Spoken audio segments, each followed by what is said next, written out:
ನಾನು ಮತ್ತೆ doctor K ಸುಧಾಕರ್ಗೆ challenge ಮಾಡ್ತೀನಿ. ಒಂದೇ ಒಂದು ವೋಟ್ MP ಎಲೆಕ್ಷನಲ್ಲಿ ನೀವು BJPಗೆ ಒಂದೇ ಒಂದು ವೋಟ್ ಲೀಡ್ ತೆಗೆದು ನೋಡಿ, ಒಂದು ವೋಟ್ ತೆಗೆದು ನೋಡಿ. ಮತ್ತೆ ಹೇಳ್ತಿದ್ದೀನಿ, ಡಾಕ್ಟರ್ ಕೆ ಸುಧಾಕರ್ ಪಾರ್ಲಿಮೆಂಟ್ ಬಾಗಿಲು ತುಳಿಯಕ್ಕೆ ಬಿಡಲ್ಲ ನಿಮ್ಮನ್ನು. ಚಾಲೆಂಜ್ ಇದೆ. ವಿಧಾನಸಭಾ ಚುನಾವಣೆಯಿಂದಲೂ ಮಾಜಿ ಹಾಲಿ ಶಾಸಕರ ನಡುವೆ ಮಾತಿನ ಯುದ್ಧ ನಡೆಯುತ್ತಿದೆ. ಕೆಲ ದಿನಗಳ ಹಿಂದೆ ಮಾತಿನ ಯುದ್ಧ ಬಿಟ್ಟಿದ್ದ ಇಬ್ಬರು ನಾಯಕರುಗಳು ಸೋಮವಾರ ನಡೆದ ಬಿಜೆಪಿ ಸಭೆಯಲ್ಲಿ ಮಾಜಿ ಸಚಿವ ಡಾಕ್ಟರ್ ಕೆ ಸುಧಾಕರ್ ಶಾಸಕ ಪ್ರದೀಪ್ ಈಶ್ವರ್ ವಿರುದ್ಧ ಮಾತಿನ ಗುಂಡುಗಳನ್ನು ಹಾರಿಸಿದರು. ಇದಕ್ಕೆ ರೊಚ್ಚಿಗೆದ್ದ ಶಾಸಕ ಪ್ರದೀಪ್ ಈಶ್ವರ್ ಮಾಜಿ ಸಚಿವ ಸುಧಾಕರ್ ಎಂದು ಏಕವಚನದಲ್ಲಿ ಮಾತುಗಳನ್ನು ಆಡಿದ್ದ ಶಾಸಕ ಪ್ರದೀಪ್ ಈಶ್ವರ್ ವಿರುದ್ಧ ಬಿಜೆಪಿ ಮುಖಂಡರು ತೀವ್ರ ಆಕ್ರೋಶವನ್ನು ವ್ಯಕ್ತಪಡಿಸಿದ್ದಾರೆ. ಪ್ರದೀಪ್ ಈಶ್ವರ್ ಅವರು ಏನು 2023ರಲ್ಲಿ ಈ ಚಿಕ್ಕಬಳ್ಳಾಪುರ ವಿಧಾನಸಭಾ ಕ್ಷೇತ್ರದಲ್ಲಿ ಆಕಸ್ಮಿಕವಾಗಿ ಅವರು ಇವತ್ತು ಶಾಸಕರಾಗಿದ್ದಾರೆ. ಶಾಸಕರಾಗಿ ಅವರ ಘನತೆಗೆ ತಕ್ಕಂಥ ಮಾತುಗಳನ್ನು ಅವ್ರು ಮಾತಾಡಬೇಕಾಗ್ತದೆ. ಅಯೋಗ್ಯ ಅಥವಾ ಬೇರೆ ಬೇರೆ ರೀತಿಯಲ್ಲಿ ವ್ಯಾಖ್ಯಾನ ಮಾಡೋದು ಅವರು ಶಾಸಕರಾಗಿರ್ತಕ್ಕಂಥ ಅವ್ರ ಘನತೆಗೆ ತಕ್ಕದ್ದಲ್ಲ.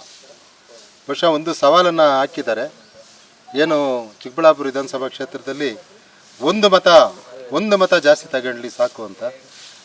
ಒಂದು ಮತ ಅಲ್ಲ, ಇವತ್ತು ಲೋಕಸಭೆಗೆ ಭಗವಂತನ ದಯೆಯಿಂದ ಡಾಕ್ಟರ್ ಸುಧಾಕರ್ ಅವರಿಗೆ B ಫಾರಂ ಸಿಕ್ಕಿ ಅವ್ರ ಚುನಾವಣೆಯಲ್ಲಿ ಚಿಕ್ಕಬಳ್ಳಾಪುರ ವಿಧಾನಸಭಾ ಕ್ಷೇತ್ರದಿಂದ ಬಹುಶಃ 40-45 ಸಾವಿರ 50 ಸಾವಿರಕ್ಕೂ ಹೆಚ್ಚಿನ ಬಹುಮತದಿಂದ ಭಾರತೀಯ ಜನತಾ ಪಕ್ಷದ ಅಭ್ಯರ್ಥಿಯಾಗಿ ಇಲ್ಲಿ ಬಹುಮತವನ್ನು ತಗೋತಾರೆ. ಅವತ್ತು ನಾವು ಪ್ರದೀಪ್ ಈಶ್ವರ್ ಅವರಿಗೆ ಕೇಳ್ತೇವೆ, ಅವರ ಸವಾಲಿಗೆ ನಾವು ಜವಾಬನ್ನು ನಾವು ಕೊಡ್ತೇವೆ. ಇದು ನಾನು ಮಾನ್ಯ ಅಭಿವೃದ್ಧಿ ವಿಷಯದಲ್ಲಿ ಕೇವಲ ಬಹುಶಃ 9-10 ತಿಂಗಳಾಗಿದೆ ಈ ಚಿಕ್ಕಬಳ್ಳಾಪುರ ವಿಧಾನಸಭಾ ಕ್ಷೇತ್ರದಲ್ಲಿ ಅಭಿವೃದ್ಧಿ ಕುಂಠಿತ ಆಗಿದೆ. ಬಹುಶಃ ನೀವು ಅಭಿವೃದ್ಧಿ ಬಗ್ಗೆ ಮಾತಾಡಿ, ಅಭಿವೃದ್ಧಿ ಬಗ್ಗೆ ಗಮನ ಕೊಡಿ. ಇವತ್ತೇನು ತಾವು ಪ್ರಭಾವಿ ಶಾಸಕರಾಗಿ ಇಡೀ ರಾಜ್ಯದಾದ್ಯಂತ ನಿಮ್ಮ ಮಾತು ಕೇಳಿ ಬರ್ತಾ ಇದೆ. ಆದರೆ ಚಿಕ್ಕಬಳ್ಳಾಪುರ ಅಭಿವೃದ್ಧಿ ಬಗ್ಗೆ ಇಲ್ಲಿಗೆ ಬಂದಂಥ ಅನುದಾನ ತಾವು ದಯವಿಟ್ಟು ಜನರ ಮುಂದೆ ಹೇಳಬೇಕು. ಮೊನ್ನೆ ಏನು 48 ಕೋಟಿ 48 ಕೋಟಿ ಅಥವಾ 50 ಕೋಟಿ ಭೂಮಿ ಪೂಜೆಗಳನ್ನು ಮಾಡಿದಿರಿ. ಬಹುಶಃ ಅದು ಡಾಕ್ಟರ್ ಸುಧಾಕರ್ ಅವರ ಕಾಲದಲ್ಲಿ ತಂದಂಥ ಹಣ ಅಂತೇಳಿ ನಮ್ಗೆ ಗೊತ್ತಾಗಿದೆ. ಅದಕ್ಕೂ ಕೂಡ ತಾವು ಕ್ಲಾರಿಫಿಕೇಶನ್ ಕೊಡಬೇಕು ಅಂತ ನಾನು ಅವರಲ್ಲಿ ಕೇಳ್ತೀನಿ. ಇನ್ನು ಅದೇ ರೀತಿಯಾಗಿ ಶಾಸಕ ಪ್ರದೀಪ್ ಈಶ್ವರ್ ಮಾತನಾಡುವಾಗ ನಾಲಿಗೆ ಹಿಡಿತದಲ್ಲಿ ಇಟ್ಟುಕೊಂಡು ಮಾತನಾಡಬೇಕು. ಟೀಕೆ ಮಾಡುವಾಗ ವೈಯಕ್ತಿಕವಾಗಿ ಟೀಕೆ ಮಾಡಬಾರದು. ರಾಜಕೀಯವಾಗಿ ಎಷ್ಟು ಬೇಕಾದರೂ ಟೀಕೆ ಮಾಡಿ ಒಪ್ಪಿಕೊಳ್ತೇವೆ ಎಂದು ಯುವ ಮುಖಂಡ ಶಿವಕುಮಾರ್ ಆಕ್ರೋಶ ವ್ಯಕ್ತಪಡಿಸಿದ್ದಾರೆ. ಅವ್ರು ರಾಜಕೀಯವಾಗಿ ಟೀಕೆ ಮಾಡಲಿ, ನಮ್ದೇನು ಅಭ್ಯಂತರ ಇಲ್ಲ. ಅವ್ರು ರಾಜಕೀಯವಾಗಿ ಏನಾದರೂ ಮಾತಾಡಲಿ, ಅದಕ್ಕೆ ಸುಧಾಕರಣ್ಣ ಅದಕ್ಕೆ ಜವಾಬ್ ಕೊಡ್ತಾರೆ. ಬಟ್ ಅಯೋಗ್ಯ ಚಿಕ್ಕಬಳ್ಳಾಪುರ ಜನತೆ ಇವಾಗ ಜನತೆಗೆ ಎಲ್ಲರಿಗೂ ಆಲ್ರೆಡಿ ಗೊತ್ತಾಗಿದೆ. ನಾವು ಎಂಥ ತಪ್ಪು ಮಾಡಿದ್ದೀವಿ ಅಂತ ಆಲ್ರೆಡಿ ಚಿಕ್ಕಬಳ್ಳಾಪುರ ಜನತೆಯಲ್ಲಿ ಆಲ್ರೆಡಿ ಮನವರಿಕೆ ಆಗಿದೆ. ಚಿಕ್ಕಬಳ್ಳಾಪುರ ಜನತೆಗೆ ಗೊತ್ತು ಯಾರು ಅಯೋಗ್ಯರು ಅಂತ ಹೇಳ್ಬಿಟ್ಟಿದ್ರು. ಇದರಲ್ಲಿ ಅಭಿವೃದ್ಧಿ ವಿಚಾರದಲ್ಲಿ ಮಾತಾಡಲಿ, ರಾಜಕೀಯ ವಿಚಾರದಲ್ಲಿ ಮಾತಾಡಲಿ.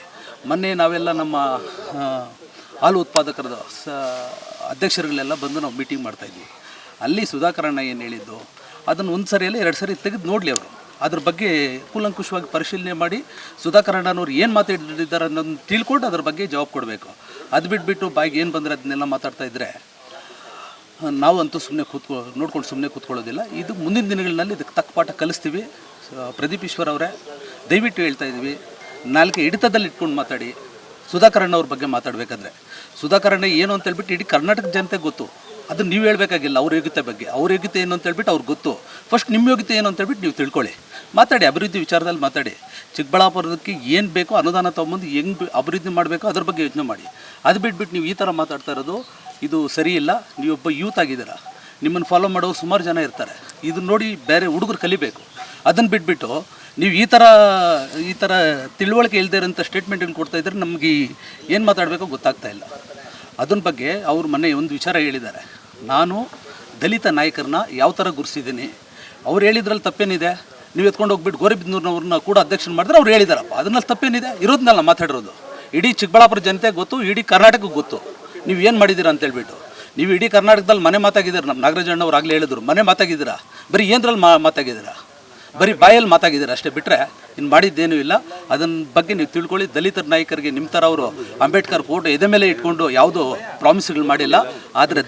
ಆದರೆ ದಲಿತ ನಾಯಕರಿಗೆ ಅವ್ರಿಗೆ ಆದಂಥ ಅಧಿಕಾರವನ್ನು ಕೊಟ್ಟು ಅವ್ರನ್ನ ಎಷ್ಟು ಎತ್ತರಕ್ಕೆ ಬೇಕೋ ಅಷ್ಟು ಎತ್ತರಕ್ಕೆ ಅವ್ರು ಬೆಳೆಸಿದ್ದಾರೆ. ದಯವಿಟ್ಟು ಅದನ್ನು ನೀವು ನೋಡಬೇಕು. ದಲಿತರ ನಾಯಕರ ಬಗ್ಗೆ ನೀವು ಮಾತಾಡೋದಲ್ಲ.